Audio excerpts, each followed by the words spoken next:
هذا بازري أستوستي خير الله كسي بازري قاسيتو أنت وقت قاعد على جوكته نيجا قادم بيوحي سربها سمية أنا سستين دار نقدان قاعد سنينا وعكلون قاعد سنة مشموع قافنا خير الله كسي دات بادية واي بابين مشموع قافنا مقالود ولا روية بيقة ولا عبها يا واسكال الذين لكن بادي ولا قباي ضرورته يرميل كدي ولا اسكوكو جورا ماشوا كلا ولا حير بيجلاين ولا جورا يا أنا وحن عدسنا دولة الكاونتي وحن كعدسنا يا دات كريمي ماشي وجورا من بويد اللي قد بقى بيلو دامي مش مو قابنا هذا أساس ليالين هذا بازر كفكري نولش دات هذا نقول أنا لقى فكري دونا دبعتي وين نزيد عدون مركز سيد أولاد دات كرير جورا أنا بيلو دامي عن عدسنا يعني ملك استوي جوجان مدير كاونتي وركي أنت سامكسو قابنا يا سب كاونتي هالك كلا ريرام وحد وقتين مانتا لايف أي فيرسنا يان وحي وش اللاين هايان لاين شكان اللي وقبتا سب كاونتي هالك دكتور مركز نسيب كينا في عن وركي قاسو قابنا السلام عليكم ورحمة الله وبركاته. السلام عليكم ورحمة الله وبركاته.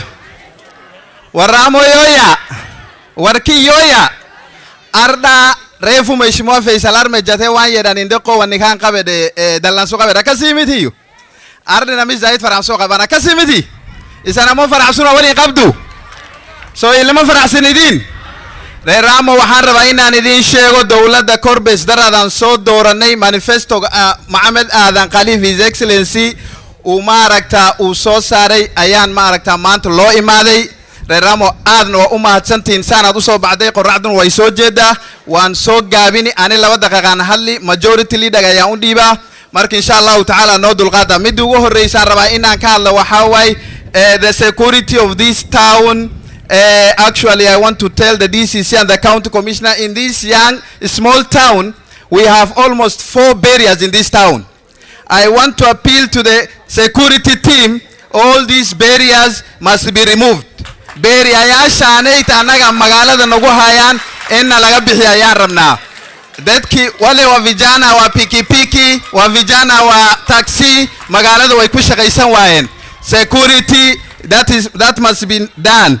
tan labaad waxaan rabaa inaan idin sheego reer Raamo daraad ama waxaad noo soo doorateen inaan maendeleo idin keeno soo ma ahano maendeleo haddii aan idin keeno inaad ka hor istaagtaan ma ahan haddii aad ka hor istaagtaan wixii annagaan keenaad ka hor istaagteen daraaddow hadda laami ayaa waxaa la marinayaa jidkan weyn ilaa maaragtaa ee saala la geenayaa daashashkan oo ku yaala maaragtaa jididka dhacdiis oo la jibiyey annaga maendeleo ayaan u baahannahay marka insha Allah ta'ala laamiga markuu noo dhamaado waxaan insha Allah ku dadaali doonaa inaan maaragtaa aan fariisano aan maaragtaa guriyal niil dhiso aad ku shaqaysan doontaan dawladda ay wax ka hesho oo shacabkana ay wax ka helaan mid kale aan rab inaan ku daro aan ugu baxay waxa way ugu dambeeyso waxa way daraad markaan maqlay arintan maaragtaa manifesto oo His Excellency inuu rabo inuu ka suubiyo magaalada Raamo waxaan qaban qaabiyay Peace Tournament League oo MC Raamo u dhigay soo saas ma ahano waa vijana mupo 15 games 15 teams ayaa ciyaareen waxa isku soo hertay Al Ahli iyo Marina insha Allah ta'ala leaderskna waan ku soo dhaweyn doonaa finalka berri ayaan ka dhigan doonaa insha Allah ta'ala waad maadsantiin waxaan soo dhaweynay majority leader ila soo dhaweeya majority karibu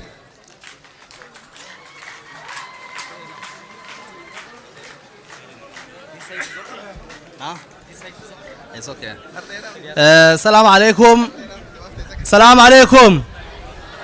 Your Excellency, Governor of Mandera County, Mheshimiwa Mohamed Adan Khalif, the Deputy Governor, His Excellency Dr. Ali, members of Parliament, the Mandera County Security Team headed by the County Commissioner, honorable members of the County Assembly, the CECs and Chief of SAS.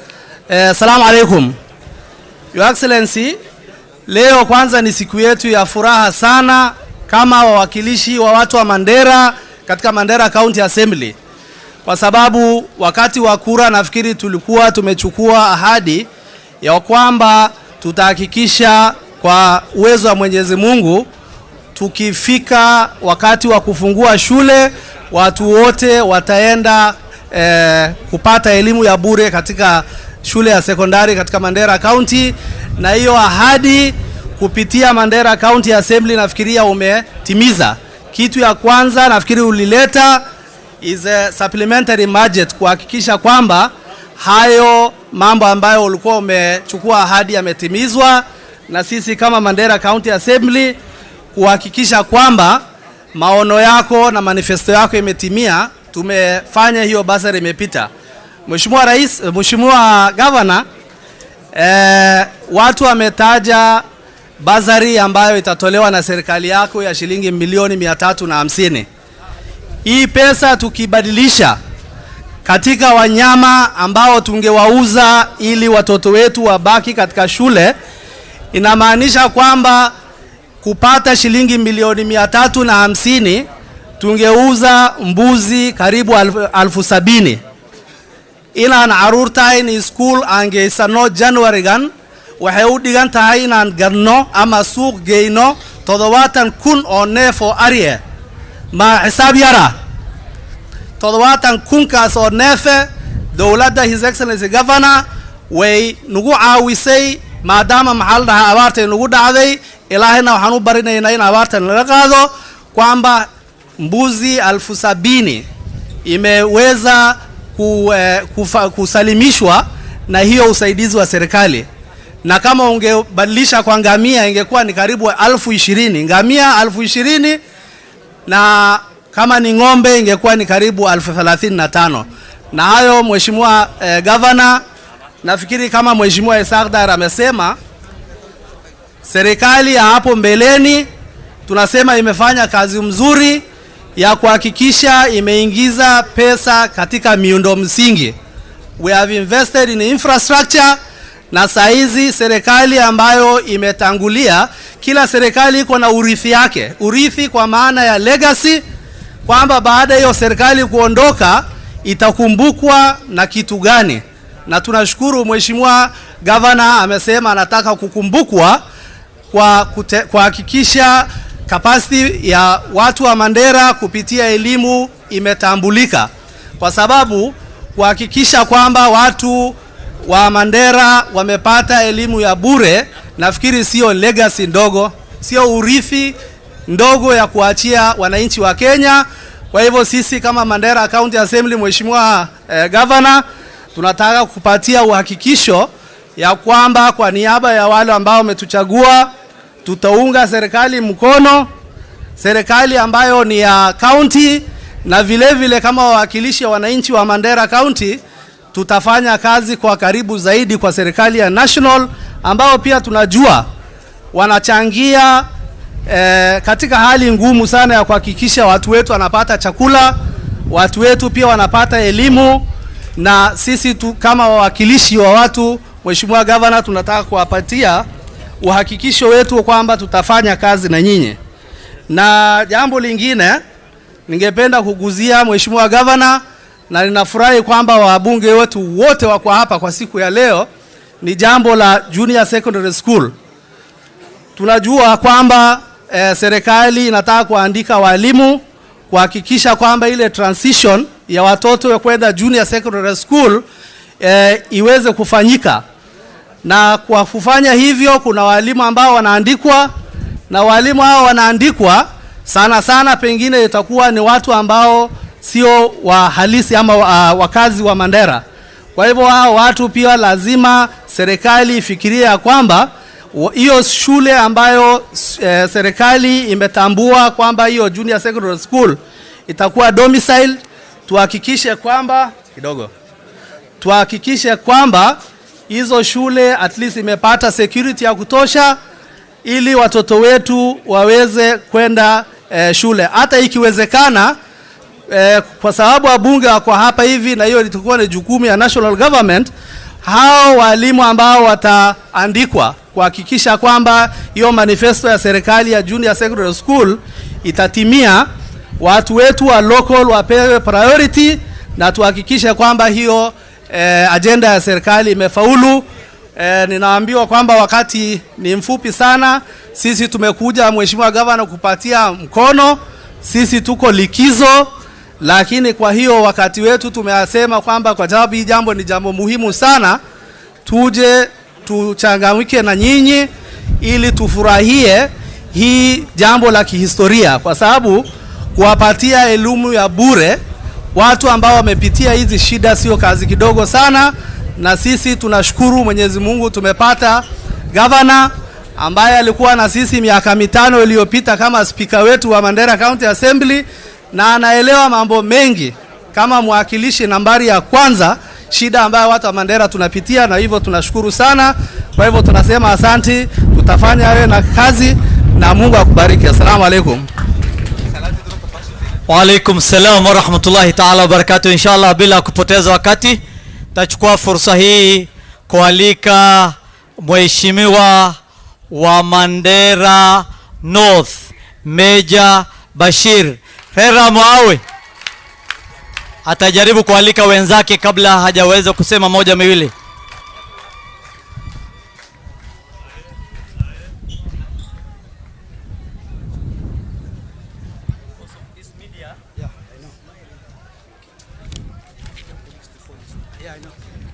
Bismillahirrahmanirrahim.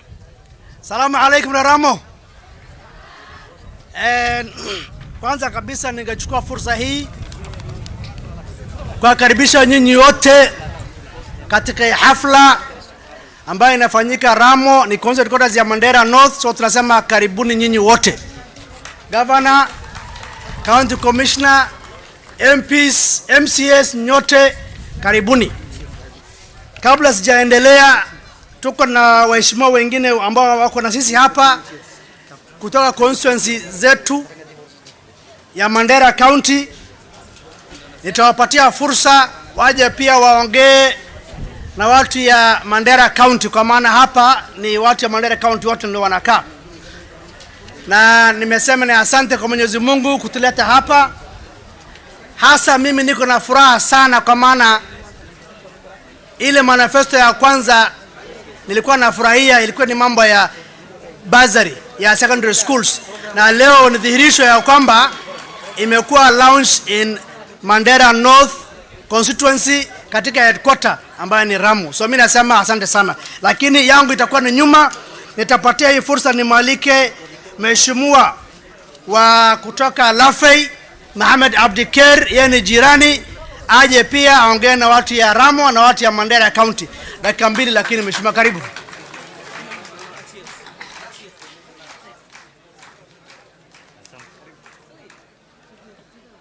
Bismillah.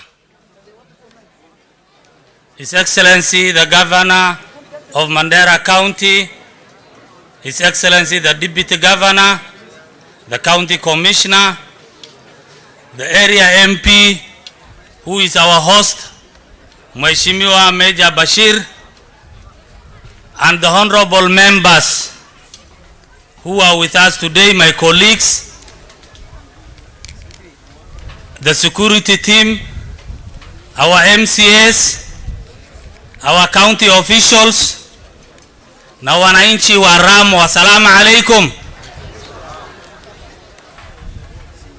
Unajua Meja Bashir amesema mimi ni jirani, lakini amesahau hata mimi nimetoka Ramo. Mimi nilikuwa mtu ya Ramo, mimi nimesoma tu hii shule unaona hapa inaitwa Shantolei. Mimi nimemaliza Shantolei nikasoma Sheikh Ali, so mimi ni mtu ya Ramo. Ujue hivyo tafadhali. Na Mungu amefanya kwa sababu mimi nimetoka Ramo nikuwe mheshimiwa ya jirani, sio? Haya, sawa, asanteni. Sasa nashukuru Mwenyezi Mungu ambaye ametuleta sisi wote hapa tukiwa na afya, na vile vile nataka nichukue fursa hii nishukuru His Excellency the Governor. Unajua sisi tulikuwa kwa ile mlengo ingine, hatukuwa tuna support governor, tulikuwa tunabinga hii maneno inaitwa kurbes. Leo tukikuja, mimi nilikuwa naambia Meja Bashir na governor, sisi tulikuwa tunasema kurbes kwisha, tunachinja kurbes, hakuna kurbes, lakini kurbes inaitwa nini? Unajua hata jina sijui kwa sababu sikuwa na support hii, lakini marka hada Somali ku hadla annaka maanta ilaah baa mahad u celinaynaa ilaahaygi meeshaana iskugu keenay ayaa mahad u celinaynaa awalan waxaa kaloo mahad u celinaynaa governorgeena oo countiga Mandera County Maxamed Aadan Khaliif oo meeshaana iskugu keen wala yeeri nagu casuumay xafladan intaan ka soo qayb galna ayaa u mahad celinaynaa sidaan hadda Swahili ku sheegay anigu waxaan lahay dadkii kurbe sabood garaynay ma ahayn orgi aniga orgi aan dhana moogta Soomaali afkaan waan yar dhiba kisto laakiin waa yar fahmaan horta laakiin hadalka ay dhiba marka korbeskan anagu waxaan leen waa la qalana waa la cuna aan leen laakiin governorga maanta waxaan dhahay school fees waxa lagu bixin jiray korbes suuq la geeyni jiray maanta korbeska adiga waa badbaadisi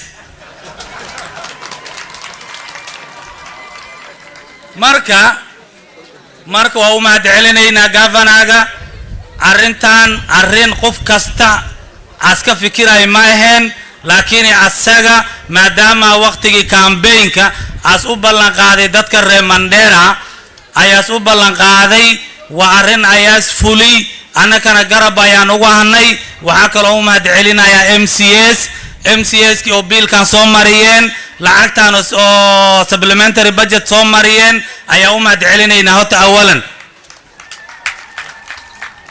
marka walaalayaalow waxaan leenahay MCS iyo county government waxaan leenahay lacagtaan maadaama dadweynaha maanta loo sheegay taariikh 23 iskuulaha ayaa la fura idinkana waa ogtihiin waa ku xisaabtanteen waqti loo baahnay ayaas keenteen marka waxaan leenahay dadweynaha iyo macallimiinta anaka ma rabna ana horto chief officer ayaan soo ahaan jiray county waa ka soo shaqeey county waxay teen waa garanaynaa horta county-gan anakaan eedeynayna lacag ay ka hayaan maaha national government ay ka yimaada meel control of budget la dhaha requisition loo diraa meeshaas laga soo approve gareeya waa la keenaa laakiin waxaan leenahay governorga iyo CEC finance CEC education iyo dadka ku xilay kulli tafadali sana lacagtaas ay priority tan ha laga dhiga maxaa yeelay wadanka waan ognahay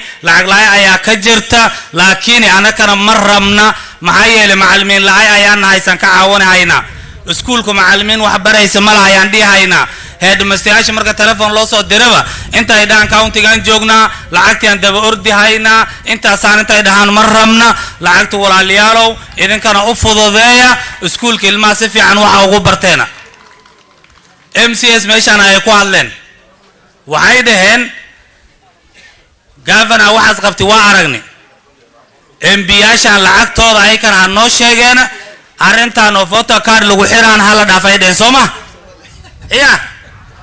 marka anaga waxaan sheegaynaa reer Mandera leaders hadaan ahnay annaka waan fadhiisanay oo governorga noo hogaamina waxaan ku tashanay wixii secondary inta ay qaadata county-ga annakana jaamacad iyo college aan qaadana priority number 1 waxa la siinaya education ninkii macallin u socda ayaa la siinaya number 2 taqtar ayaan dhahnay aniga amal waxaan ahay number 3 engineering dadka baranayaan siinayna ku dhahay marka walaalayaal waxaan ka rabnaa arrintan footaga waxa keenay ayaan in sheegaya nin dhahaya male nin kasto inta ka imaad maxay reer Mandera County waa walahnay laakiin sub county ayaa jirta annaka waxa la keenay rabaa system waxaan rabnaa dadka inta ay isu naxariistaan walaala ayaa leeyahay waxa soo dhacday oo la arkay nin cunugiisa uu ka qaatay 3 sub county aska qaatay jaamacad feeskeed hal jaamacad bise annaka marka waxaan rabnaa system inta la keena ninka haduu la fay ka apply garay intaas ka apply garay ninka Mandera East ama Mandera North so that qof kasta oo opportunity lacagtu waan ku filaanay doontaa maxaa yeelay lacag badan ayaan Bursary ku bixin doonaa annaka lacagta ida hadii la dhaha secondary laguma bixinaay waxa lagu bixina college ama university bis hadii la dhaha waa in ku filinta waana in ka soo hereysa maamulkaas daraadeed ayaa keenay mashmuucaas arkaysiin inta ay baashaas ku xiraan laakiin taas waa laga maarmi doonaa system ayaa soo socdo oo county idil oo lagu apply garayni doono Bursary qof hadaad lafay ka apply garee meesheeda bis unaas waxa ka heli doona marka systemkaasa waxa kulliba ka dhigi doona same kuraay waxaan way dhamaani doontaa marka idinkana taasay ha noogala dulqaata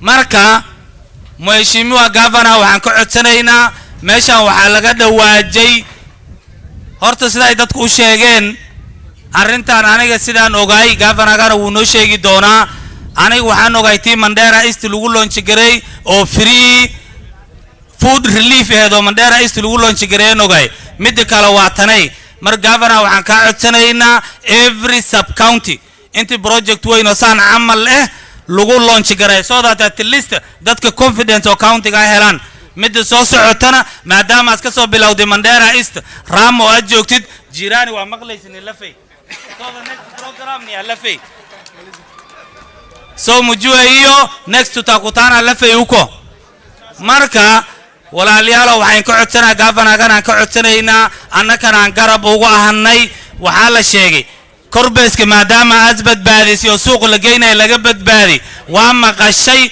on ayaa jira la dhahay Your Excellency arrintan oo onke waa ognahay arrintan amal oo wax fudud loo qaadan karo maaha arrin sustainability le maaha wajoga wasiirka oo biyaha wajoga waa ogyahay kuwaasa wax sustainable maaha biyaha meeshan waldiri oo intaan hubiga u jirta ayaa gaariga wata busta ugu raqiisan lagu geynaa 7,000 laakiin waxaan ka codsanaynaa governor meelaha waa iskala dhaamaan meel hubi loo soo dhaansan kara ayaa jirta meel waxa jirta ceel loo gaari kara meelaha aan la gaari karin ayaa jirta saas MCA ga hadda sheegay dadkeena markaas roob yar asda meelii la iskugu guuro inta yar way dhamaanay markuu walaalayaal waxaan ka codsanaynaa oo county government ka codsanaynaa arrimaha biyaha xoog inta ay saaraan meelahaas amal oo informal settlement heshaas yar yar oo markiido permanent aan biyaha la siiya dadka marka ay isku soo guuraan ayaan ka codsanaynaa mid kale on governor ka codsanaynaa waxa waaya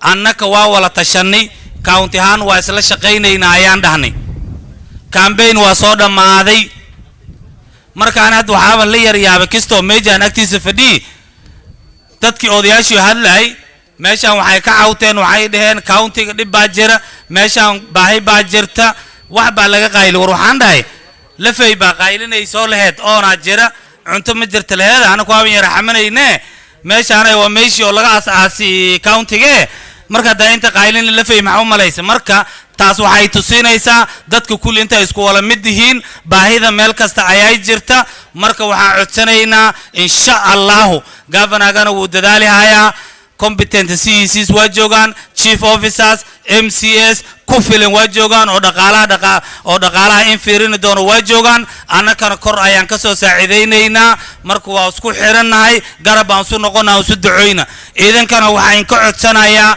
jiiraan fiican intaad noqotiin baartan waxa keenahays iidanka u soo naxariisanahaynin war biyaas idsiinahaynin markaas isdhaantiin war iidanka baahin soo dhaweynaynin dib yar markaas in qabsada ki jiiraanka in laha iska bilaabaysin marka idinka naftiina u soo naxariista idinka walaale idinka isla dagan war idinka daa u soo naxariisan waysin yaa in naxariisana war ilaahay baan baryana baahidan kulli la sheegaya ilaahay baa dabooli kara laakiin ilaahay qalbigeena haddaan saafi ka dhigna asagana ducadu wuu naga aqbalaya marka annaka garabaan iska dhigana dad muslim baa ilaahay naga dhigay dad jiiraan baa ilaahay naga dhigay annaka aan isfiirana ana intaas ayaan ugu baxaya assalaamu calaykum waraxmatullaahi wabarakaatu Asante waxaan u yeeraynaa insha Allah Mheshimiwa wa Mandera South Mheshimiwa Kore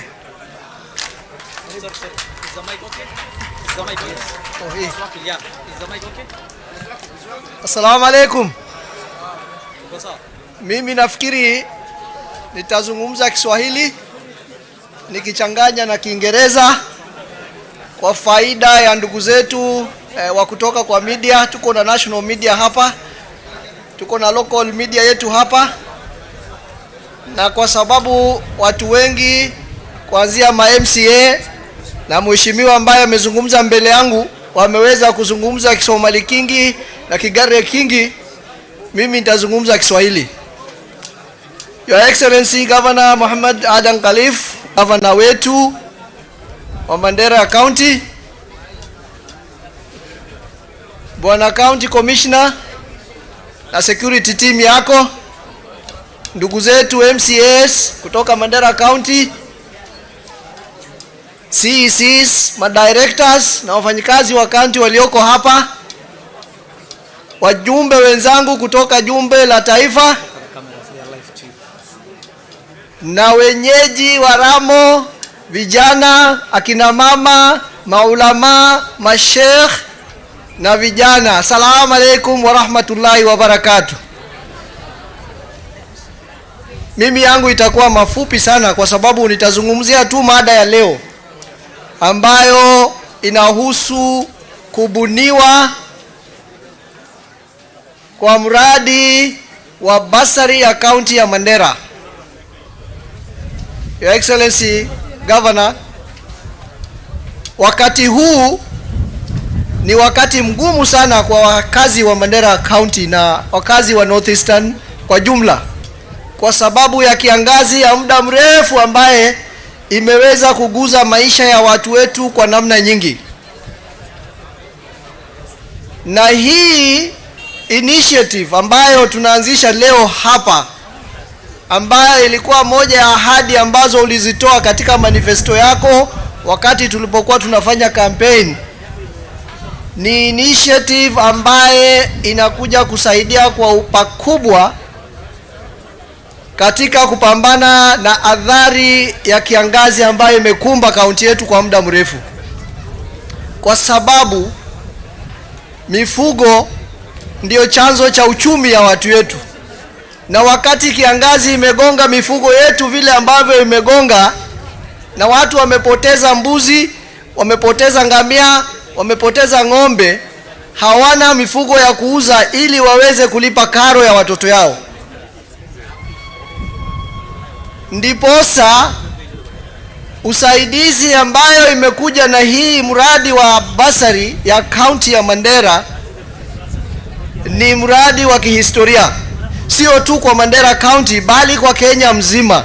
Mimi nafikiri sitakuwa nimekosea nikisema Mandera County ndiyo kaunti ya kwanza na kaunti ya pekee ambayo imebuni mradi ya kupatia wanafunzi wa secondary wote fees katika shule zao.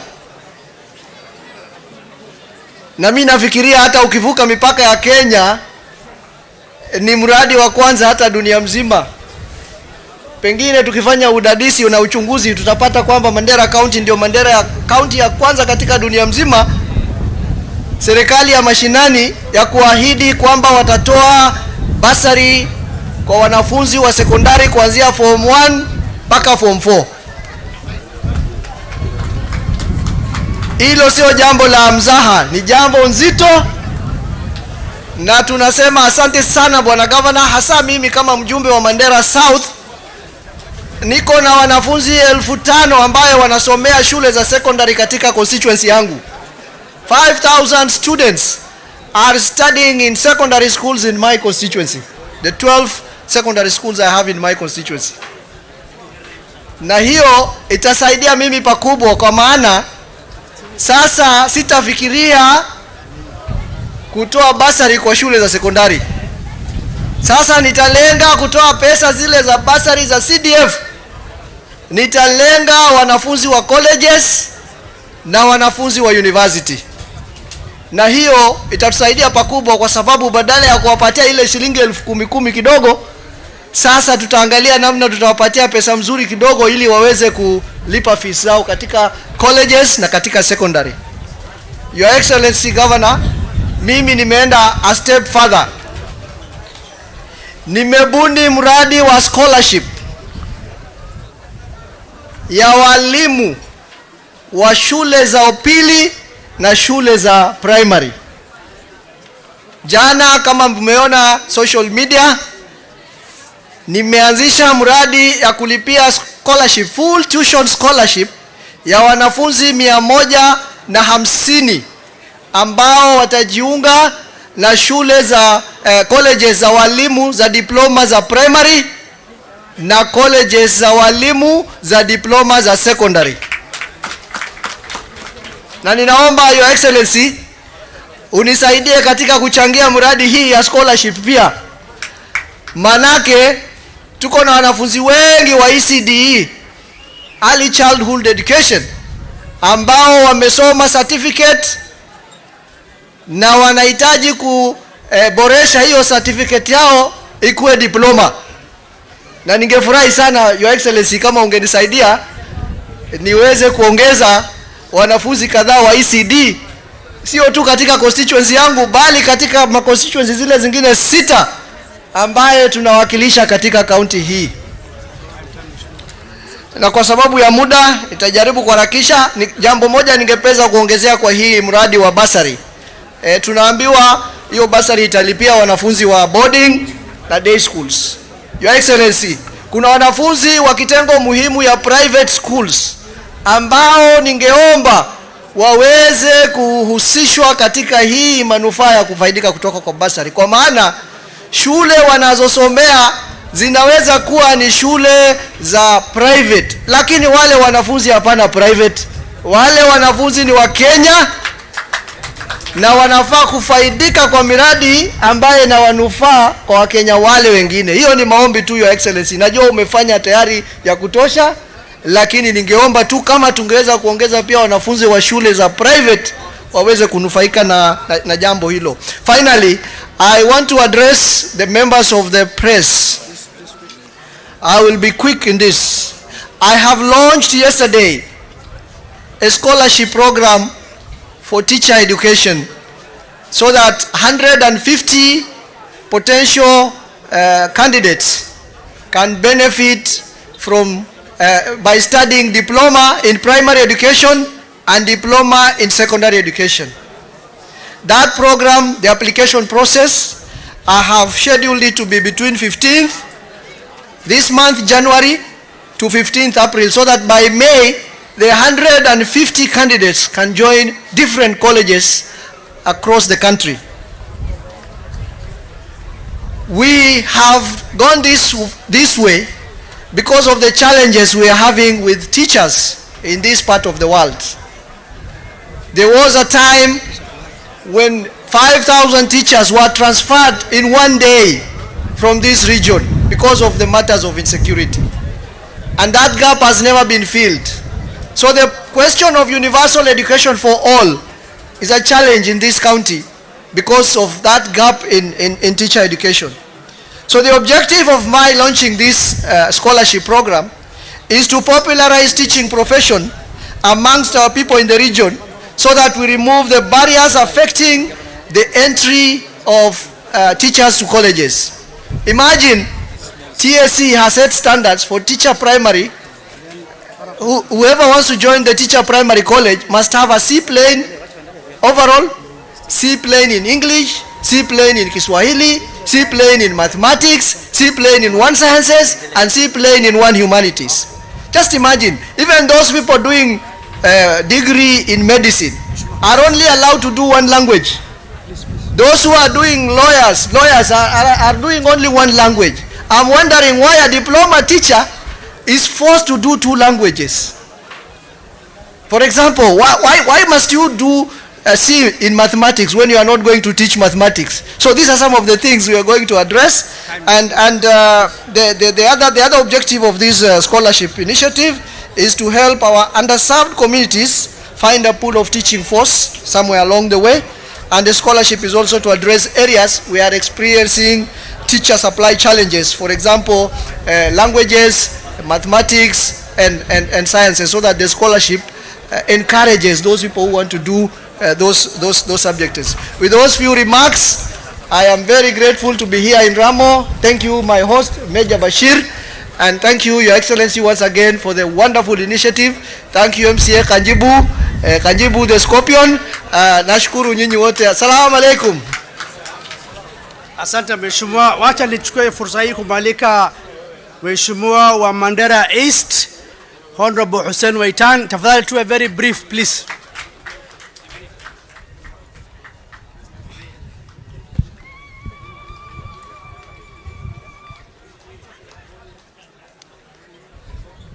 His Excellency the Governor, Mohammed Adan Khalif, our Deputy Governor, Dr. Ali, Members of Parliament, our security team headed by our County Commissioner, our MCS, CECs, Chief Officers, na wananchi wote. Assalamu alaikum.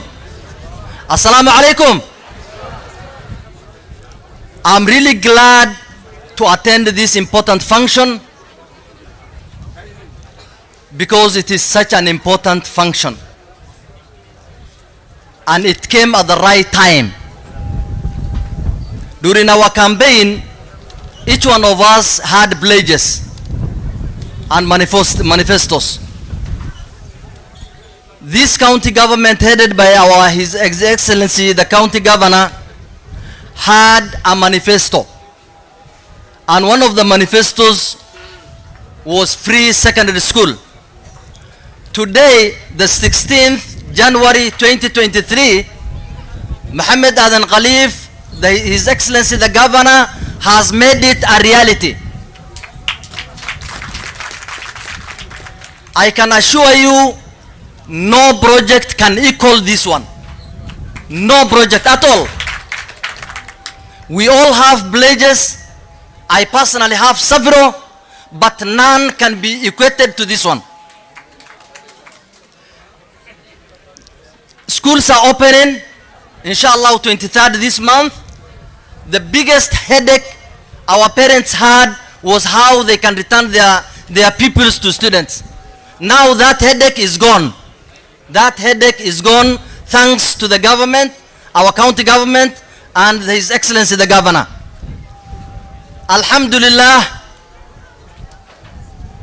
this county government has shown signs of at least making changes these 5 years, and we are happy.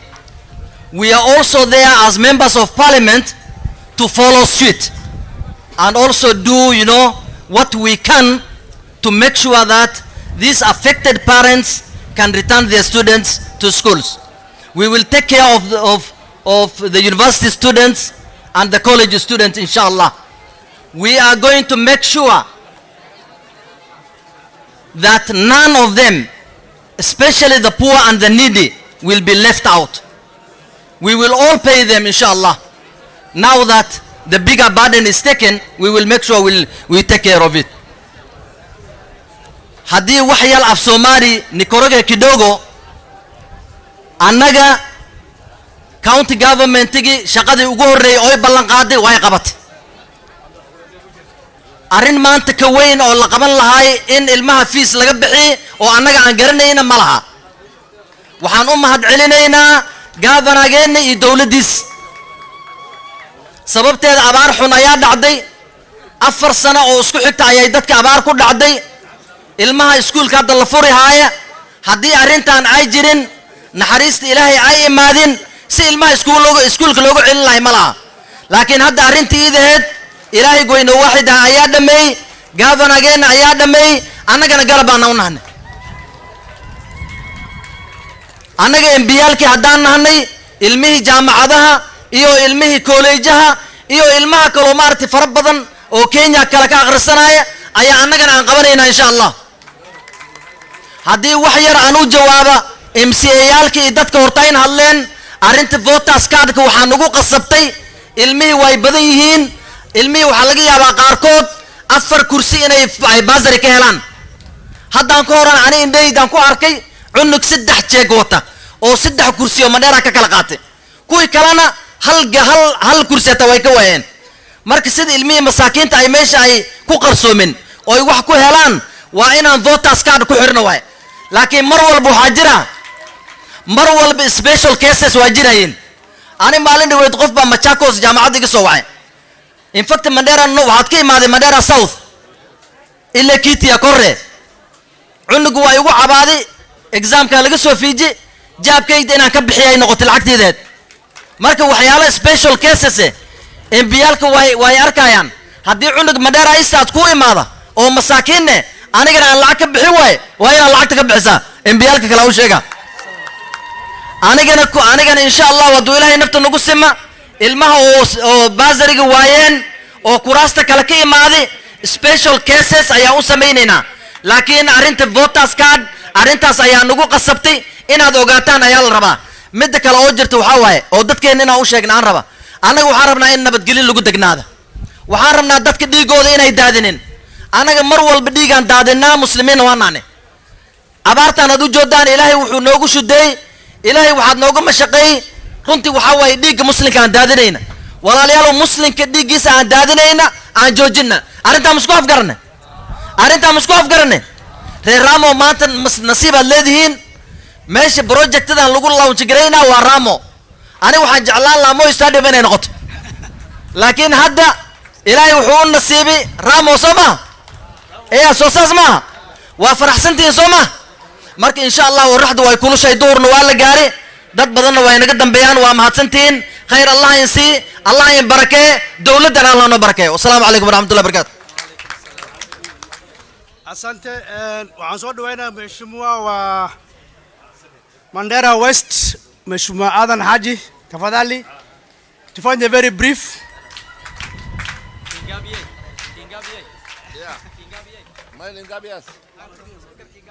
Maya. Sawa nafikiri. Okay. Assalamu alaikum wa rahmatullahi wa barakatuh.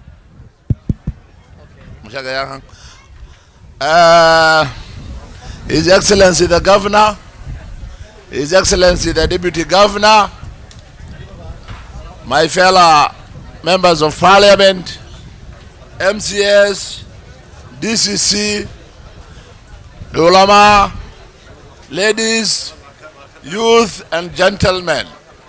Assalamu alaikum wa rahmatullahi wa barakatuh. Today is a very great day. We are very happy to launch bursary worth 350 million plus another bursary which I'll tell you later, which will total up to 710 million in all. It is very timely indeed because of the drought and because this is January when everybody is supposed to go back to school. If this bursary was not here today with this drought and this being January, we could have been in crisis. So we thank the Almighty Allah for having given us a very able governor who has fulfilled the first promise among the many which I know are coming and will be fulfilled in the near future. As others have said, today we have all elected leaders of Mandera County. This is not something which is just there by coincidence. This is a manifestation of the unity which your leaders are having, which is beneficial to you people. If you go to some of our neighboring counties, you will not see all leaders sitting together and are shared and discussing a common issue. So this is a gift from Allah, and I urge my colleagues to continue with this spirit of togetherness and this spirit of unity. Among us, we have the chairman of the pastoralist parliamentary group. This is 105 members of parliament all over Kenya. The chairman of that group is none other than Major Retired Bashir, the Ramo MP. Si munajua mimi ni mtu Ramo? Si munajua hivyo? Nani ajui mimi sio mtu Ramo? I am more Ramorian than most of other people around. So muko na bahati kuwa na Major Bashir. Kwa hivyo mungalie kwa macho makini sana. Nitaendelea. Recently, I saw parents trying to transfer their students or their peoples or their children from other counties to Mandera. Waliposikia ya kwamba iko bursary hapa Mandera, wanatransfer kutoka county zingine, wanataka kuja Mandera. Everybody wants to become a Manderian today. This is great. Ya mwisho kwa hii lugha, we are in a very serious drought. His Excellency Governor, our next priority should be water. Water tankering is not sustainable, but it saves lives. Our next priority should be development of water infrastructure, water pan, boreholes, and others. Ya mishoe, aad baan u mahadsantihiin reer Ramo haddaad tihiin, aniga waad ogsoontihiin reer Ramo baan ahay. Meesha hadda waxaa lagu sheegay in Bursary county government bixin hayso oo 350 million oo lacag ah. Waxaa kale loo sheegayaa anigu haddaan ahay MPgii Mandera West waxaan bixinayaa 30 million. So let the constituency ku walba 30 million hadduu bixiyo, meeshaas waxay noqoni 360 million plus 350 million, 700, and mathematics can do. This is the amount of money we have bursaries. Ya misho macalimiinta ninkii macalin ahow ama macalinimo u socdow oo Mandera West ka imaadow, fiiskaada igu imaaw. Midda ugu dambaysa aan ugu baxay waxaa waay nabadgelyo ayaa naasalan dhuuga leh. Abaarahan sida saaxiibkayba uu sheegay waxaa nooga dhaceen waa idabdarrada xagga Ilaahay anaga aan ka galayno. Waxaan doonaynaa midnimo, walaaltinimo, in laisla dego, xoogay yaro dheefta la xaso laisla wada qaybsado, nabadnimo lagu joogo. Wassalaamu calaykum waraxmatullaahi wabarakaatuh. Asante, waxaan kusoo dhaweynaa MP Banisa, Mheshimiwa Kulo.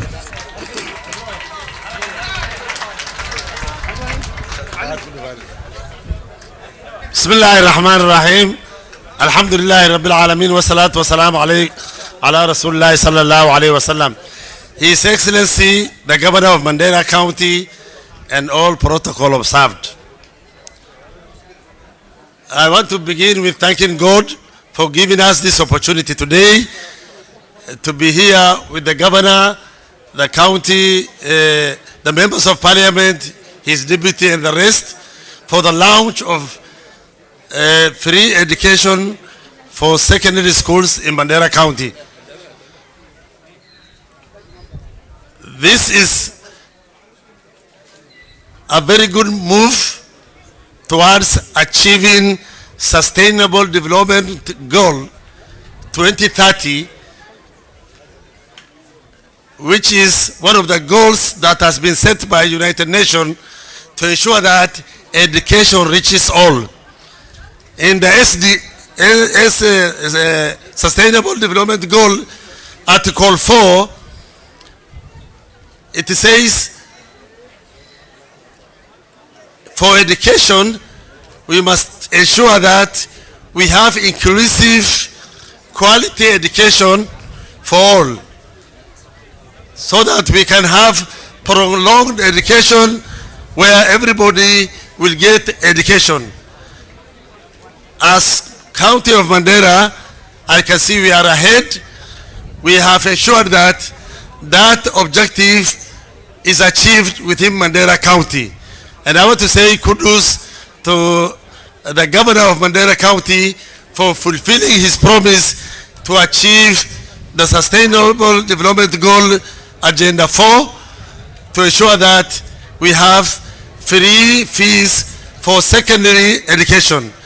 Your Excellency, Mandera County, in terms of education, has myriads of challenge. The challenge includes poor education, poor learning facility,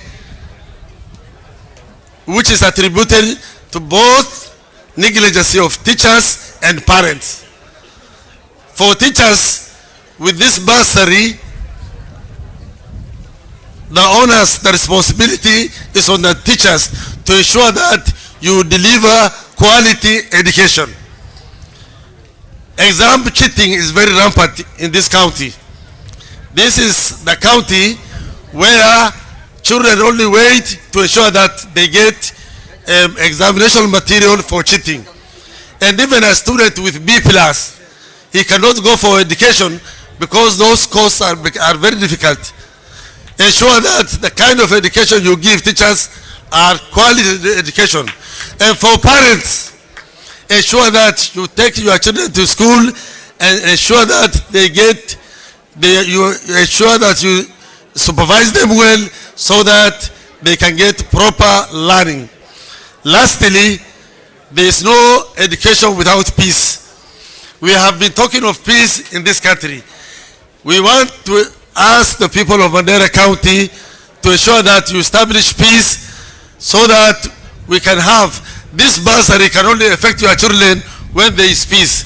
Learning can be only there when there is peace. There can never be education. There can never be learning without peace. I urge you to ensure that we make sure that we have peace in this county. Thank you very much. Asante. Ya mwisho ni tuko na Mheshimiwa Honorable Sh350 Khalif, yeye ni nominated MP yetu kutoka Mandera County. Mnajua kama tuko na nominated MPs watatu kutoka Mandera County. Moja ni Honorable Sulega Holbale, and the next one ni Honorable Senator yetu. Next one ni Honorable Sh350 Khalif. Yeye ndio ako na sisi hapa. Tafadhali karibu. Alhamdulillah. Wassalatu wassalamu ala Rasulillah. Your Excellency Governor Mr. Mohammed Adan Khalif, Your Excellency Deputy Governor Dr. Ali, County Commissioner and his security team, Members of Parliament present, Members of County Assembly, County Executive Committees, ladies and gentlemen, Assalamu alaikum wa rahmatullah. I follow my colleagues in trying to appreciate our presence here today in the launch of free secondary school. Your Excellency, as you are aware, and has been said, we have ravaging drought that has completely wiped out livelihoods. Parents have changed their priorities now from educating to trying to feed their children. Therefore, this noble initiative you have started will go a long way in helping this community. You have really touched the hearts of everybody here, including myself. I therefore take this opportunity to sincerely thank you for this job. I don't want to take a lot because much has been said. I'm disadvantaged because I'm the last person to speak. So, I want to urge our parents, please take your children to school now that fees have been paid. For teachers, time has come for you now to roll up your sleeves and improve the educational status in this county. Now that fees has been paid, everybody should now embark on improving the education system in this county. And lastly, I urge the county, I urge the national, assembly members, MPs, to now cater for students who are going to colleges and tertiary institutions. Now that schools, secondary schools have been taken care of, it is your time now to pay almost 100% for students who are going for higher education. Intaas waxaan ku darayaa hal daqiiqo walaalahayaan raacaya marka ilaahay ku mahadne aan ku mahadina governorgeena aan ku mahadinaynaa shaqadu qabtay shaqo Kenya dhan laga bilaabo wili maaha Allah u fududeeyaan dhahaynaa waa shaqo wanaagsan waa shaqadii ugu dambeysay macnaha oo la qaban lahay waxa kale oo in sheegaya nabadgelyo laga cabaaday muslimnaani muslim waa sheeganaynaa inaan in kala ilaahay og maxay yeeli waan tukunaa waan isdilnaa walaalow aan iska dhaafna dilka ilaahayna aan barino. Assalamu alaykum wa rahmatullahi wa barakatuh. Asante sana. Nafikiri sasa ni wakati yangu ya kusema machache. Watu ya Mandera North, watu ya Ramu, salamu alaikum. Rali hadha quraxdan wa kulayl lakini dulqaati wa soo gabagabeynayna. Yangu ya kwanza ni kushukuru Mwenyezi Mungu kwa kutuleta hapa leo.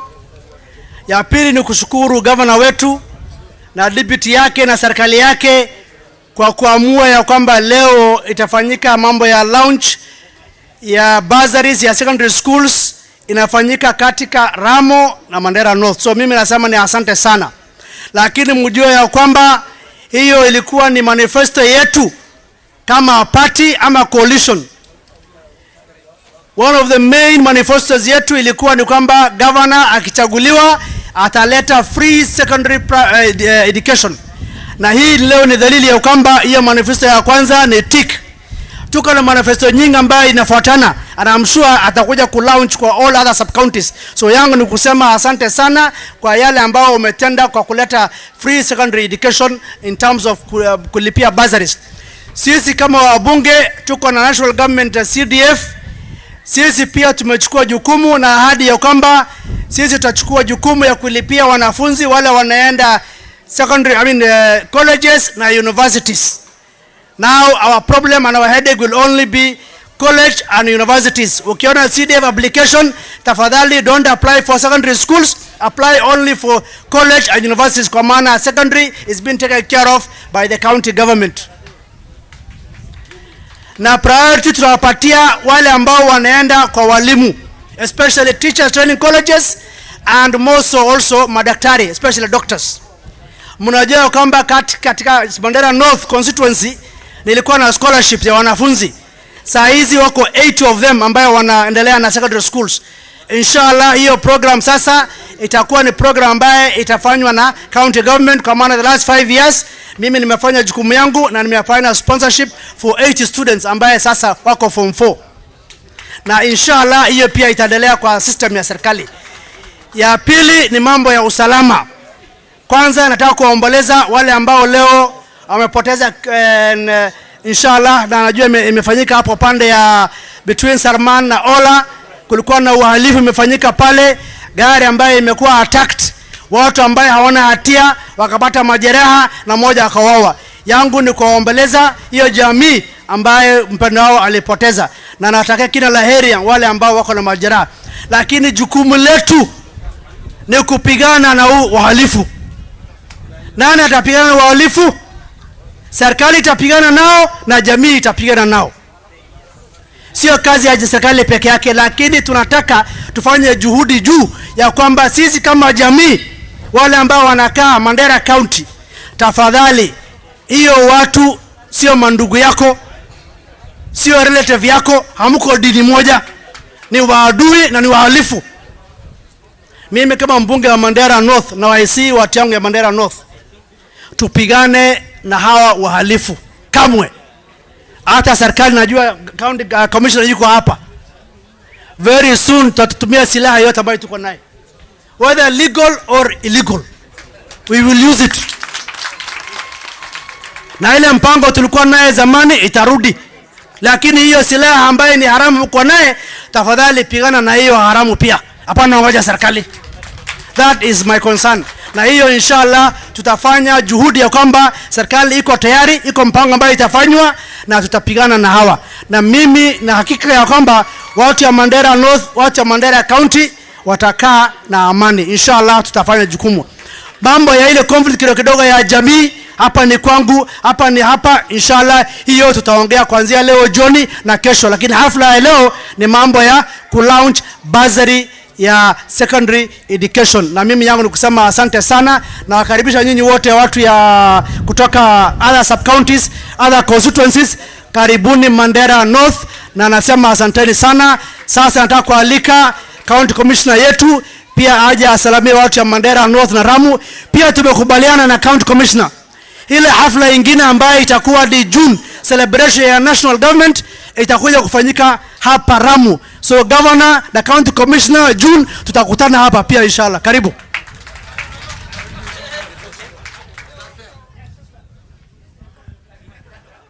Your Excellency, the governor for Mandera, Mheshimiwa Khalif, the honorable members of parliament who are present today, singependa kutaja wote kwa sababu ya wakati.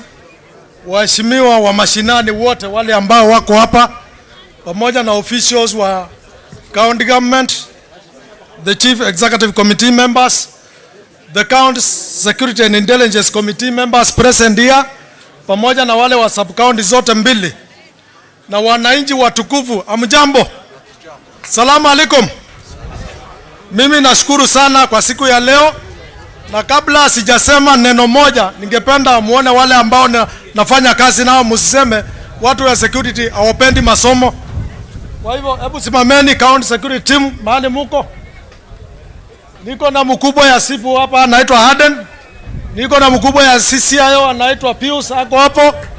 Niko na KWS ako pale. Niko na CCIC ule mkubwa ile kachero kubwa anachunguza mambo ako pale, na tuko pia na meja ameenda wapi? Tuko na mkubwa ya JCO ako pale, tuko na Kenya Wildlife Service, tuko na prisons. Niko na timu kubwa sana. Alafu wale wa sub county nyinyi ketini. Watu wa sub county na nyinyi msimame wote, kutoka Lafe, kutoka Mandera North, msimame mahali muko security teams. Haya, pamoja na machifu, nyinyi wote msimame na mpige salute wa wananchi. Bas, mimi nashukuru sana. Hiyo ni ishara kwamba sisi tuko tayari kufanya kazi na county government ya Mandera na kusaidiana katika kazi yote ile itafanyiwa wananchi. Mimi yangu ni kusema machache tu, kwa sababu tuko na shughuli muhimu sana hapa. Kwanza, mimi ningependa niseme kwamba Your Excellency, ile gift umepatia watu ya Mandera ni hii mtoto anaitwa Bursary. Hakuna gift nyingine umepeana kubwa kama ile umepeana leo, utapeana leo. Hiyo pesa yote umeelekeza hapo, nimeelezwa ni kitita kubwa sana ambayo itasaidia kukwamua mambo ya masomo katika kaunti mzima. Na vile mnenaji moja amesema kwamba ile zawadi unaweza patia mtoto wako tu ni elimu peke yake. Hakuna kitu kingine. Buduki haitasaidia, pesa haitasaidia, na ngamia haitasaidia. Ile kitu itasaidia ni nini? Elimu, na lazima tuunge mkono hiyo sisi wote. Pili, ningependa nishukuru sana waheshimiwa wote wa Mandera County. All of them tunafanya kazi nao, mambo ya usalama, mambo ya maendeleo. Nataka tu tushikane mikono kabisa, tuhakikishe kwamba hiyo unity iendelee kudumu. Mkiwa na kiranja wenu wako hapa, retired major. Shika hii waheshimiwa wote, tufanye kazi pamoja. Ile mambo madogo ya kusosana hapa na pale tukomeshe na tumalize kabisa. Hii mambo ya usama na chuki lazima tuikatae, si ndio? Namba pili, lazima tuseme kwamba ule mtu anaharibu jina ya mwingine kati yetu lazima tumkatae.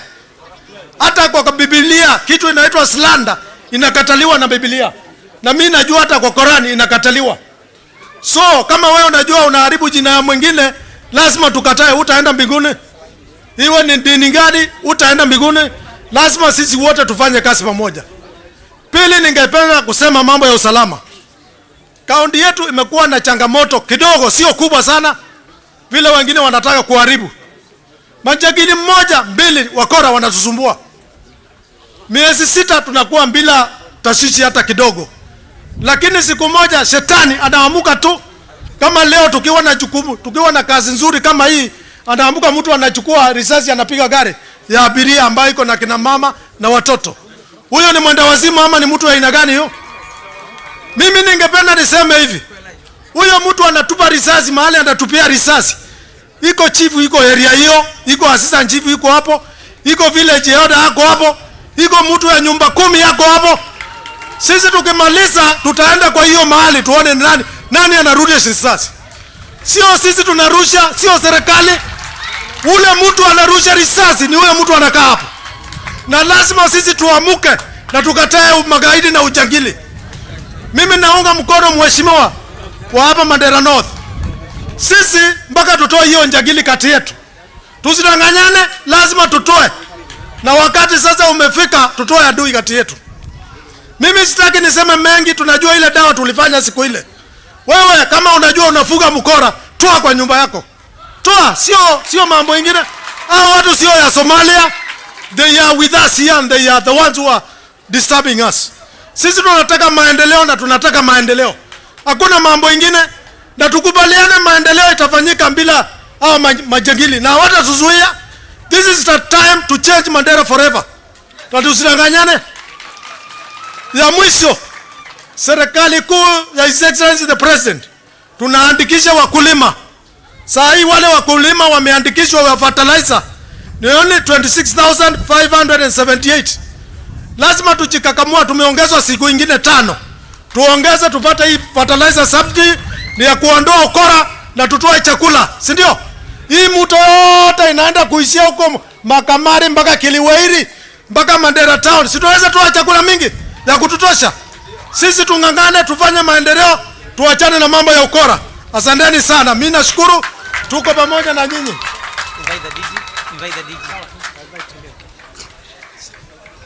Sasa ni wakati ya tunamwalika Deputy Governor wetu His Excellency Dr. Ali, yeye pia afanye speech yake kidogo, and then atamwalika governor wetu for the launch na speech. Karibu Dr. Ali.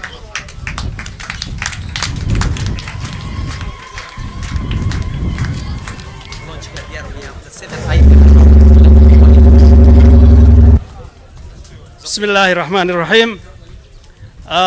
His Excellency the Governor, the County Commissioner, members of the National Assembly, members of the Local Assembly, all the leadership, protocols observed, wananchi, Assalamu alaikum wa rahmatullahi wa barakatuh. Assalamu alaikum. For the benefit of the Fourth Estate, I want to say that, first of all, thank the people of Ramo for giving us this opportunity to present this launch to them. Also, I want to thank members of Parliament who are generally busy on matters national, who have accepted to come and join us for this launch today. We truly, truly appreciate for participating in this program. And during the campaign trail, we have made a lot of promises. We've made a promise that we'll do cash transfer. We have said that we will provide universal health, and we have said we will provide free education in secondary school. Today, as you are witnessing, we are all at the testimony of launching of that free education.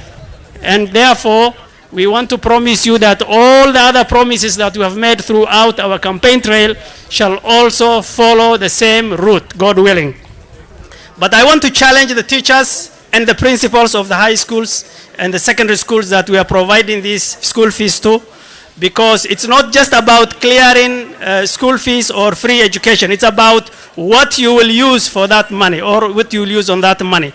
We want to see programs within the schools, including building of dormitories, improved meals, building laboratories, and at the end of the day, we will be judging you by the kind of outcome that we will be having in your schools. If your schools are trailing today because you don't have school fees, then you have no choice or no option to tell us that your schools are not performing. We will put you to task. We will put you accountable, not just giving the money away. And also,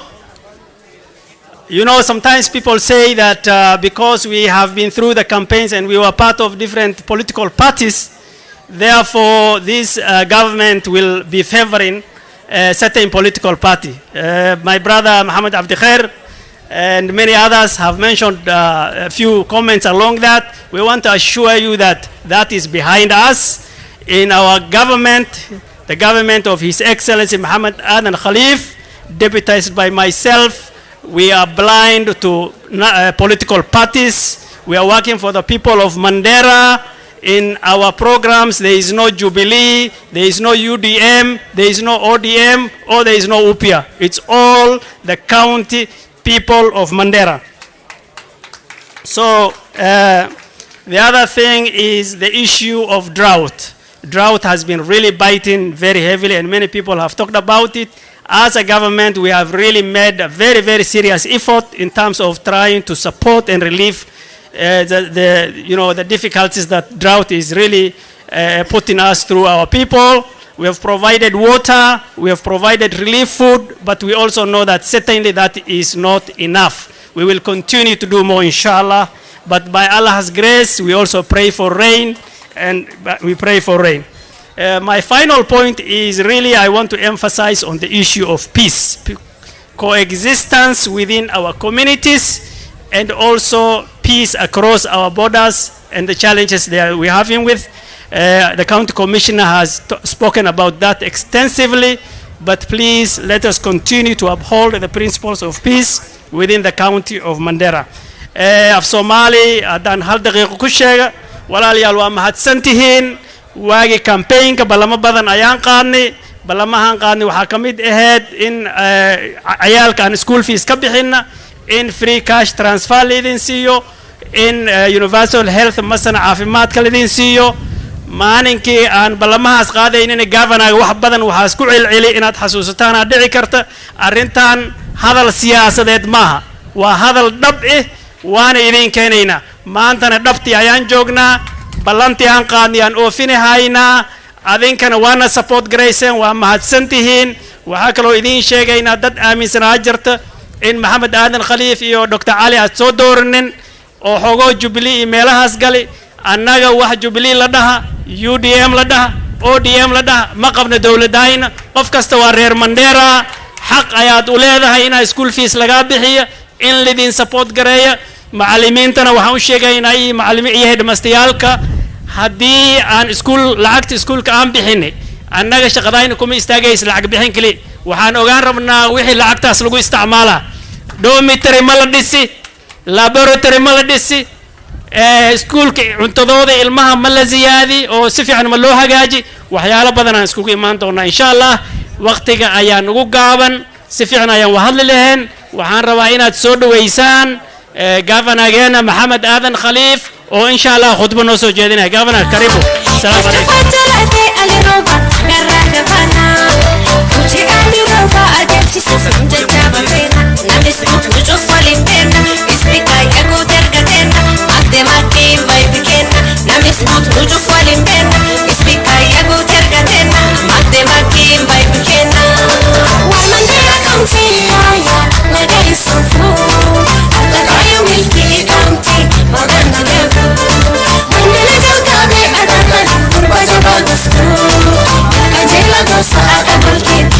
السلام عليكم ورحمة الله وبركاته. السلام عليكم رير رامو. السلام عليكم رير منديرا. ما في عندهن دانسايو ما شاء الله ما شاء الله. The Honorable Member of National Assembly from Mandera County present, the Honorable Member of National Assembly present,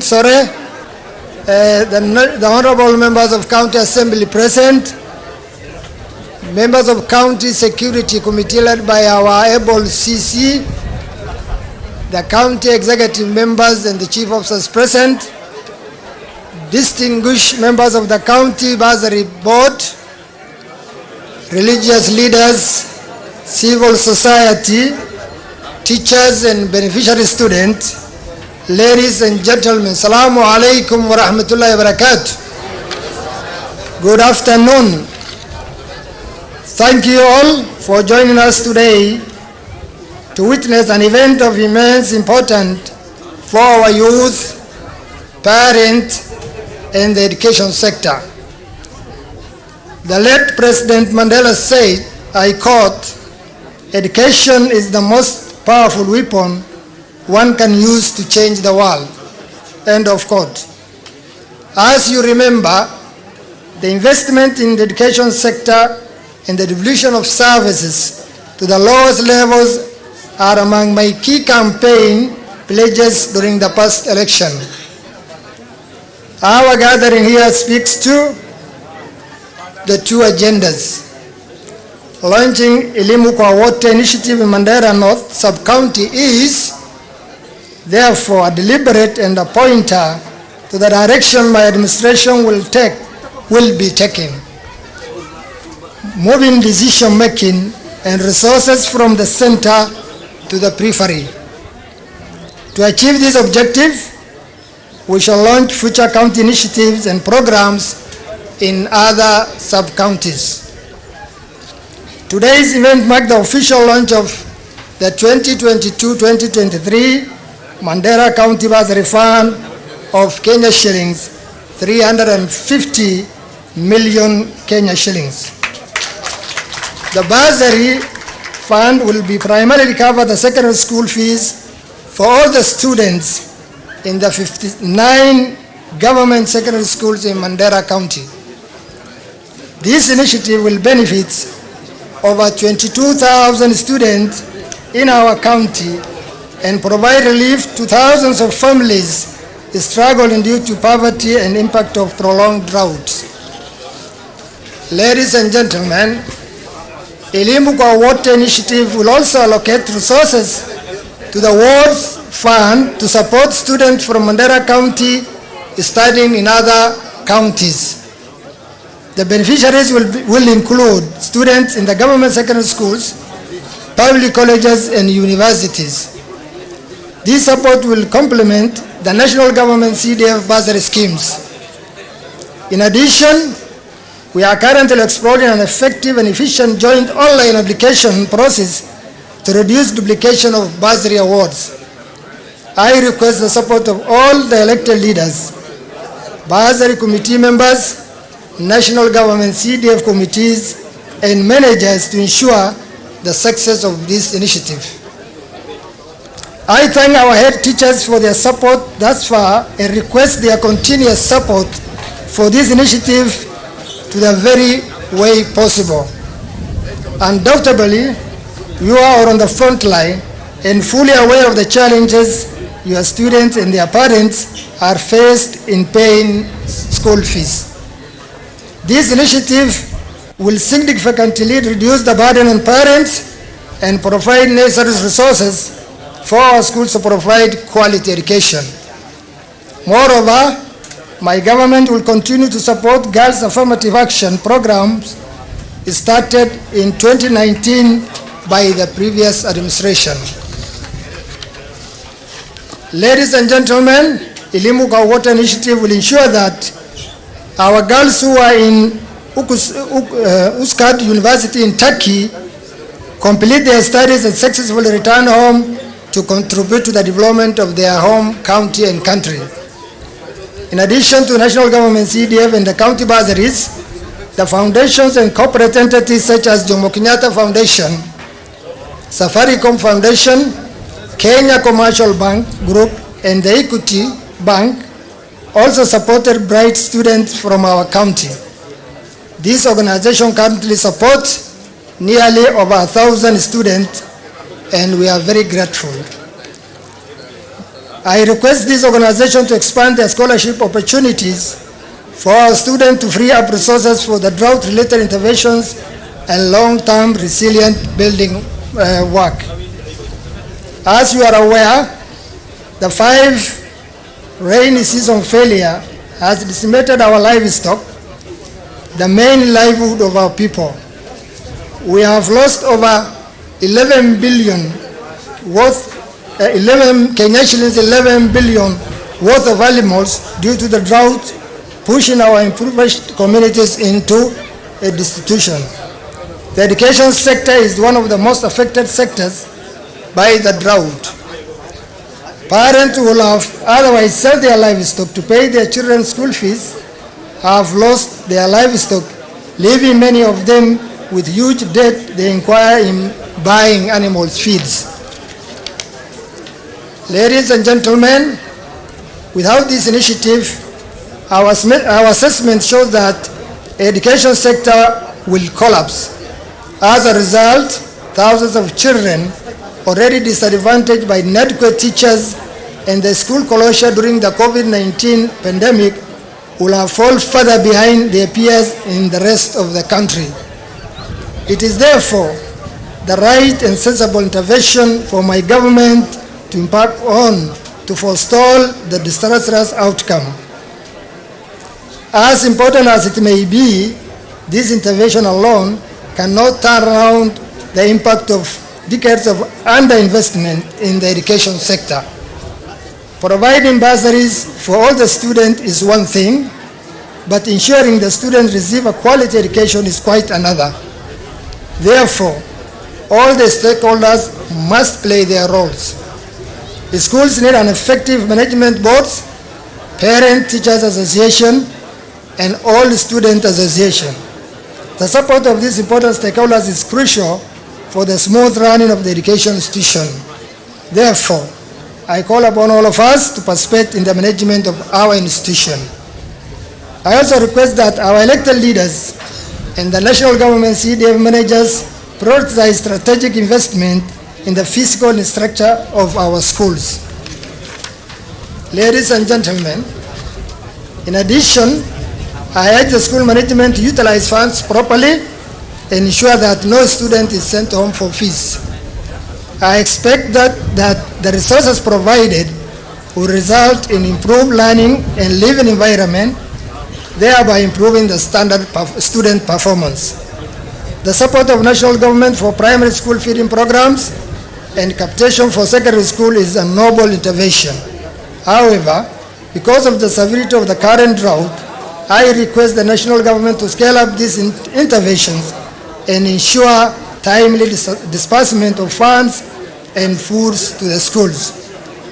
My administration has formed a task force to look into existence provision in our ECD and TVET learning institution and undertake labor market surveys to identify skill gaps in our county. The task force report is expected next month and will provide a roadmap for us to transform the sector and increase opportunities for our youth. As we wait for the task force recommendation, my administration has taken steps to support the ECD learners. We have allocated Kenya shillings 79 million to schools meals program in the supplementary budget, and we shall launch this program as soon as the schools open. The feeding program will also reduce hunger and malnutrition and therefore improve the education outcomes. Ladies and gentlemen, in line with my manifesto pledges, my administration will invest in infrastructure improvement, provision of teaching and learning resources, and recruitment of qualified personnel for TVET and ECD centers across the county. As you are aware, late last year, we had an unfortunate incident in Banissa sub-county during which lives were lost. For us to achieve a meaningful development and peaceful coexistence is paramount. For the past 5 years, we have enjoyed peace and good community cohesion, for which we thank Allah subhanahu wa ta'ala for it. However, we must work extra hard to ensure that our communities continue to live in peace and resist any attempt to divide them along the clan lines. Ladies and gentlemen, we face extreme challenges because of the drought. Water and pasture are scarce, which could stress community relations. As leaders, we must promptly respond to ease tensions before harm is caused to the people or the animals. The displacement of people during a conflict will cause pain and suffering by disrupting their daily lives. Economic activity will expand when peace prevails, making it easy for our people to rebuild their livelihood. We should also cooperate with our law enforcement agencies to make sure criminals across the border do not have a hiding place in our midst. Ladies and gentlemen, in addition to the launch of the Bursary Fund, we converge in Ramo today to engage in community dialogue to enhance peace in our county. Thank you all for your presence and continuous support of my government. Let's continue exploring together the ways and means of addressing our people's needs. I am confident that we can expand opportunities for our youth, women, and vulnerable population in these 5 years. Finally, I now declare Elimu kwa Wote Bursary Fund 2022-2023 officially launched. May Allah subhanahu wa ta'ala guide our affairs and ease our difficulties. May Allah bless you all. May Allah subhanahu wa ta'ala bless our county. Just come this side.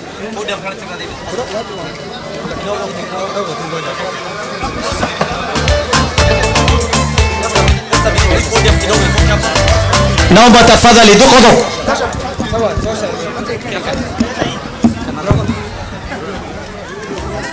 Wahyar kidogo naomba tafadhali. Wahyar.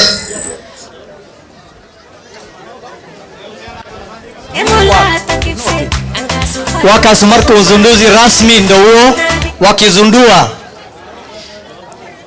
Toa hiyo kitu bana. Wakizundua rasmi.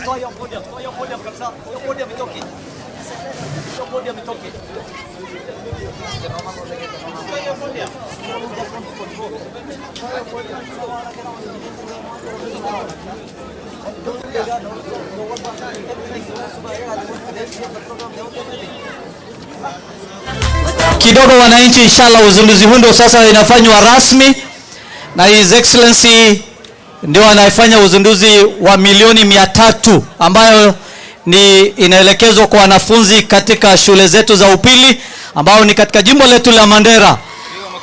Wananchi makofi. Saaf kawe, bismillah, saaf kawe. Saaf kawe. Saaf ka inshallah. 1 minute dakika moja inshallah. Assalamu alaikum. Waxaan rabay arrintii aanu imaanay alxamdulilah waa noo dhammaatay laakiin labadoo arrimood inaan ka hadlaan rabaa.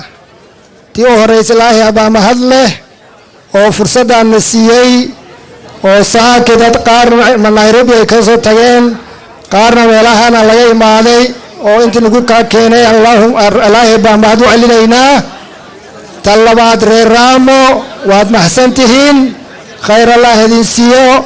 idinkiiba iyo mas-uuliyiintiiba noo soo dhaweyseen, sharaf baad mudan tihiin. tan saddexaad county staff oo hogaaminaya deputy governor oo arrimahan ka soo shaqeeyey wiigan soo dhaafnay oo arrintii aan maanta dhammaynay ay guul ka dhigeen, kuwaas aan u mahadcelinaynaa. tan labaad su'aal badan la weydiiyey, waxaa la weydiiyey lacagta maanta sanadkan mise ma socon doontaa, soo lama weydiinin, soo saas ma ahayn. sanadkii la soo dhaafay intaan imaanay anigoo aan kuraha raadinayna soo maaha, intaanaan istaagnay waxaan dhahnay insha allahu tacaala dhowr arrimahan aan ballan qaadnay oo ka mid yahay Bursary soo maaha, tawaaf oo finna soo maaha. tan insha allahu waa socon doontaa 5 sana. aniga moogtahay anigii contractkay moogtahay waa 5 sano waay soo maaha. contractkay markaa dhammaado taas idinka ay ku xiran tahay, hadday ku dartiinna way soconi soo haddaa socoto maxaa la dhahi waa lagu dari soo maaha. maasha allah, khayr allah idin siiyo. tan labaad waxaan isku heshiinay MP-yaashayn horta khayr allah siiyey, kulli way joogeen, kulligood way joogeen. waxaa waaye waxaan rabnaa inaan isla shaqayno oo reer Mandera u adeegno waay soo maaha. dadkan waa mas-uuliyiinta aan diyaar yihiin inay adeegaan, laakiin shaqadayna idinkaa noo fududeeya. halo ma maqlaysin reer Raamo, ma maqlaysin reer Manderana? waxaan rabaa inaan idin sheego shaqadaan darsateen waa idin adeegaynaa, laakiin shaqadii noo fududeeya. see noogu fududaysin? ammaan nabad ha lagu dadaalo soo maaha. dhibkina ahaa baan ugu filan, abaartina ahaa oo 3 saacadna haytaan ugu filan. inaan iscarbinno oo dad miskiin socod la dilo waa arrin shay-un. waxaad helaysi walaalow, dhulka waana deeqaa.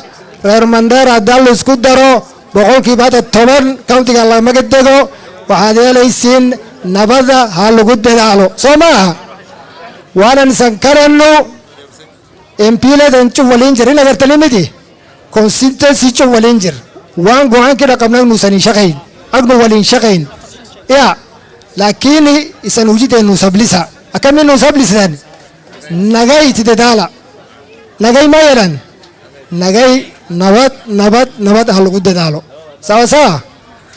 Ya mwisho, tumekubaliana wabunge wetu tutakuwa na platform ya kufanya application ya bursary ya county na ya bursary ya CDF baada ya kulipa maneno ya secondary school.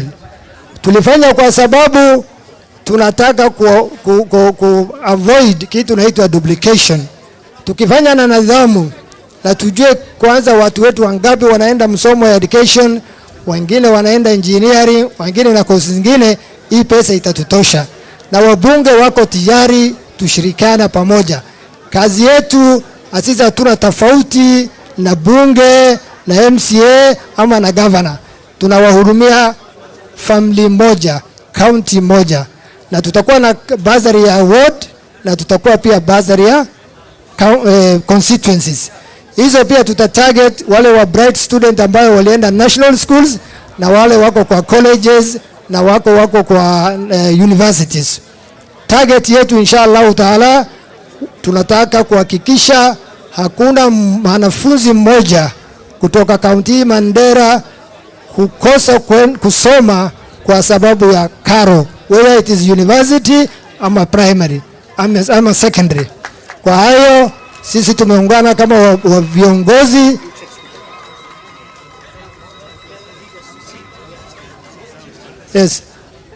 tumekubaliana tufanya kazi pamoja na nyinyi muhakikishe ukae na amani. Kama tukaona amani, maendeleo itapatikana. Kuna shida ya ukame, kusema kweli. Tuko na shida ya ukame, tunajaribu kung'ang'ana. Especially programu yetu baada ya kuvuka kwa hiyo ukame ni kuhakikisha ya kwamba tutakuwa na maji kila mahali inshallah. Tunafanya survey karibu na institution 3. We are doing a proper latest geological survey in the entire county. We are mapping the underground aquifers. We want to make sure that every settlement will going to have water inshallah in the next 2 years. Kwa hayo machache nataka niwashukuru wabunge wetu, MCAs wetu walikuwa wametusaidia kupitisha hii supplementary bill, na watu walikuwa wameniuliza hii pesa umetoa wapi? This 350 million ya supplementary ulitoa wapi? Niwaeleze. Tulitoa kwa mambo ya travel allowance. Travels, mambo ya kwenda nje, mambo ya kwa randa tukatoa yote. Tumekubaliana na county executive yangu na deputy governor yangu.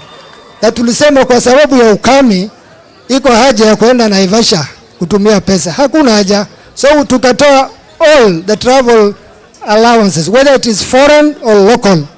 Kama tutaelimisha wafanyakazi wetu, tutafanya Nairobi. Tutachukua consultant akuje somesha sisi hapo Nairobi. Kwa sababu hatuna na hiyo fursa ya kuranda. So tukatoa hiyo recurrent yote ndio tukaweka kwa bursary. Tukatoa recurrent yote tukaweka kwa relief food. Tukatoa recurrent some recurrent expenditures zote tukaweka kwa water tracking. Otherwise hakuna pesa ziada tulipata, ni kutumia ile kidogo tuko naye kwa sawa kwa sababu ya hali tuko nayo kama county. Tunawashukuru national government, county commissioner team yake, tunafanya kazi pamoja vizuri sana. Tuko na team naitwa county steering groups, tuko na NGOs tunasaidiana. We are trying to make sure that we balance the interventions. Of course we still have some challenges here and there. We want to make sure that tumefanya proper intervention without duplication. Idinkana waxa la idin rabaa inaad sunna aristiin. Dawladda kali waxa laga sugin nin jiiraankaaga aragto oo taabaan waa inaan Soomaalinimada, Islaamnimada, jiiraannimada, qaraalnimada tusno way. Waqtiga u fiican oo sadaqa la bixsanayo waa waqtigan way. Soo saasmeen marka dadka hal isku naariso aduu raashinka la bixiyo qof dhibaasan u gudbi. ima natire khabarani waan fidetina nam dib qabu hada barsanifi kasmaamidi waqti ama yajina walina arisaniti nam miskina alalani ogonti alalani ya role alalani warna fa alalani inshallah.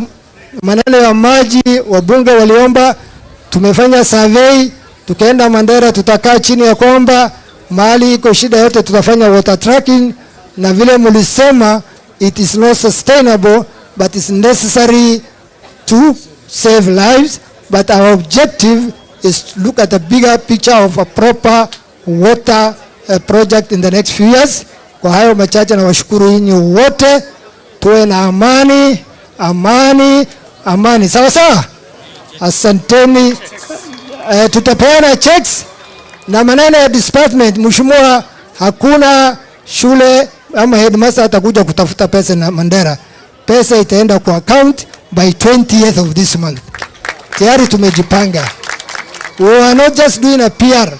We have planned 50% inshallah tunalipa term hii, 30% tutalipa second term, 20% tutalipa third term. And we have planned, and our priority will be bursary, bursary, bursary. Asanteni sana. Tunaomba watafadhali viongozi wengine tukae chini tupe mbili tatu tafadhali. Only the governor is deputy, tafadhali wasimame, wale wengine tuketi. Question error. Naomba the principal Shekali kama yuko tafadhali tukae, wale wengine tafadhali. Tukae. Let's sit. Tukae tafadhali.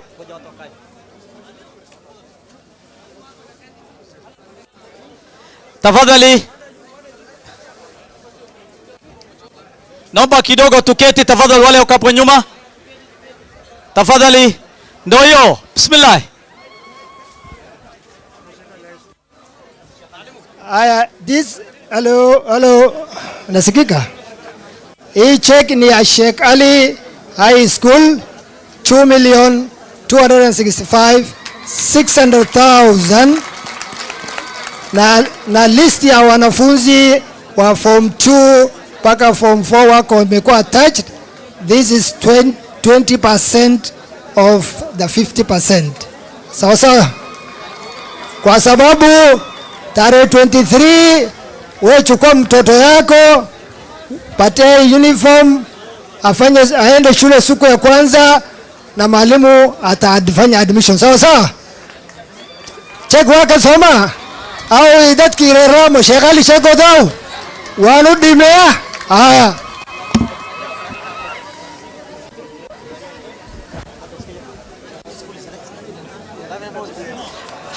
hiyo ni Shekali. Sasa check wala siyai wa haya check inshallah. Thank you principal. Lafe boys,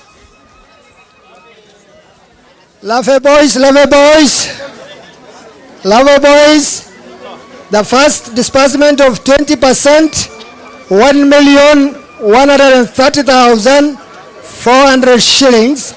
Hii ni 20% of the 50%. Mheshimiwa Lafe, pigia wazee simu, tarehe ikifika watoto ni wapi? Korbe zaendelee na kukula nyazi. Sawa sawa? ndio check ya Lafe boys is given. Amepeana hiyo pesa. Check ni rasmi, ni watoto kwenda shule.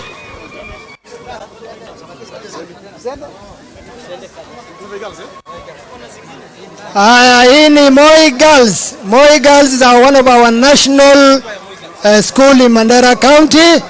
The 20% of the 50% of Moi Girls is 4,433,040 shillings. Kwa sababu wanafunzi wa Moi Girls, mujipange, muripoti siku ya kwanza. Thank you, Excellency.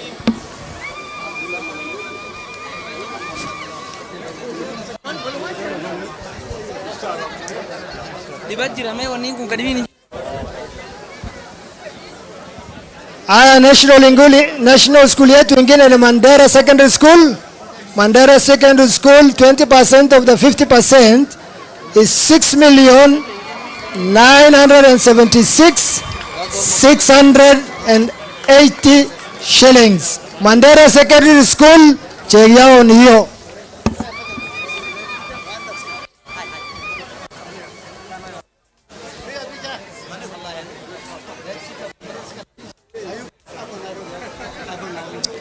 The other one is Elwak Secondary School. Elwak Secondary School, 20% of the 50 is 1,641,700 600 Kenya shillings. Watu wa Elwak, haya mko hapo.